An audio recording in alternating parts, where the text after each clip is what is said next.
Hello. So I'm going to show you how to make a blog post basically in your website. So Squarespace websites, most of them have a blog page added in there as a template. If you want to use the one that's already added, you go into the blog. This is a website from a client, so it would be in the linked pages. This is in the unlinked page at the moment.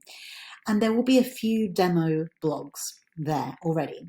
So if you want to, say, copy some media over from one blog to another, what you would do is double click into the blog, and then you go into your editing, you press edit so that you can copy and paste, and simply you just copy and paste. So you will copy, you would copy that title. Or no, first you would copy the title that you'd want. So say this is what I would want. I would copy this, go back to my blog, and I would paste it here. And then I would copy the text. I'd copy the text and I'd add it in here.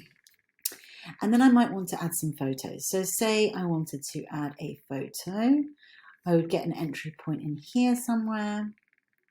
So maybe I wanted to add a photo here. I would put an image in there. And it's a little bit different than Fluid Engine with blogs. Fluid Engine still, you can't drag and drop in blogs. So you'd have to use spaces to style. So basically, if I wanted to make that image smaller, I couldn't just drag and drop it, unfortunately, but I could use a spacer and make it smaller. So for now, if you just wanted that, that's great. If you want to know it half the size and then another image here, you'd have to use spacers, and I'll do another video on that. But that is basically it. And then then you save it and you would publish it as well. So first you'd say that is already published. So you save it.